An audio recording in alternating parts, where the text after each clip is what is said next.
আরে বাবা, এই দেখো কি সুন্দর ঘুরছে চেয়ারটা, পুরো দোলনার মতো, মনে হচ্ছে রাজ সিংহাসনে বসে আছি। কি আরাম। আরে থামো এবার, নাহলে পড়ে যাবে তো। এই ওঠ, ওঠ বলছি। তোর সাহস তো কম না, আমার চেয়ারে বসে সাহস কি করে হয় তোর? না মানে মানে আমাদের ভুল হয়ে গেছে ম্যাডাম। চুপ, একদম চুপ। কে এই মহিলা? কোত্থেকে এই অশিক্ষিত রেখে তুলে নিয়ে এসেছিস? ম্যাডাম আমাদেরকে ক্ষমা করে দেবেন, ও আমার স্ত্রী, ও জীবনে প্রথমবার অফিস দেখছে। আসলে গ্রামের মানুষ তো, ও কোনোদিনও অফিস দেখেনি, তাই কৌতূহলের বসে ওই চেয়ারটায় বসে পড়েছে। দয়া করে রাগ করবেন না ম্যাডাম, ওকে আপনি ক্ষমা করে দিন। তোর স্ত্রী প্রথমবার এসেছে বলে আমার চেয়ারে বসতে হবে? তুইও কাজ করে দিচ্ছিস বলে ও সাহসটা পাচ্ছে? আর হবে না ম্যাডাম, আমাদেরকে ক্ষমা করে দিন, ও জেদ করেছিল তো তাই। চুপ কর। তোদের কোনো যোগ্যতা নেই অফিসে পা রাখার। তোদের এখানে কে ঢুকতে দিল? শোন, তোর এই কাজকর্মের জন্য কিন্তু তোকে একদিন চাকরি থেকে বার করে দেবো, মাথায় রাখিস।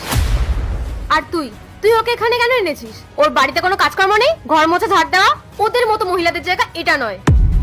ম্যাডাম দয়া করে ওকে কিছু বলবেন না, আসলে ভুলটা আমারই। আমি জেদ করছিলাম এই চেয়ারটাই বসার জন্য, ও আমাকে বারবার বারণ করেছিল। দয়া করে আমার ভুলের জন্য ওকে শাস্তি দেবেন না। চুপ কর। তুই আবদার করবি আর তোর বাসাটা পূরণ করবে? তোদের জীবন না ওই ছেঁড়া কাঁথার মতো। দুবেলা দুমুঠো ভাতের জন্য রোজগার করা, এর থেকে বেশি স্বপ্ন দেখা তোদের জন্য ঠিক না। ম্যাডাম আপনি একটু শান্ত হন, আমরা দুজনে এখনই চলে যাচ্ছি। যাবে না এখান থেকে। দু পয়সা কামানোর ক্ষমতা নেই, আবার আমার চেয়ারে বসার শখ। তোদের মতো মানুষদের না মিথ্যে চুরির অপবাদ দিয়ে জেলে পাঠানো উচিত। কি গো, দাঁড়িয়ে পড়লে কেন? চলো এখান থেকে, চলো। এই চুপ কর। কি বলছিলি তুই? আমাকে চাকরি থেকে বের করে দিবি? পারলে বের করে দেখা।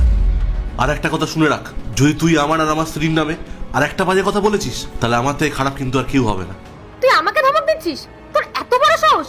আবার তুই করে কথা বলছিস? তোকে তো আমি... কি হচ্ছে এখানে এসব?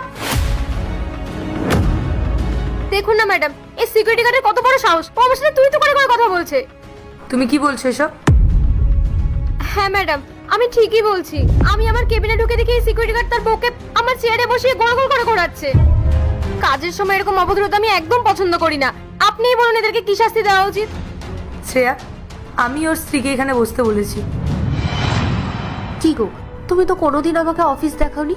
কি সুন্দর গো সব, দেখো কত বড় বড় ঘর। তুমি কোনোদিনও দেখোনি বলেই তো এখানে তোমাকে নিয়ে এলাম। ভালো করে দেখে নাও অফিস কেমন হয়।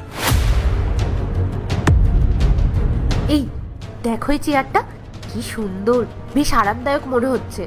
আরে পার্ট 2 দেখতে সাবস্ক্রাইব করো ভেলকু 78M।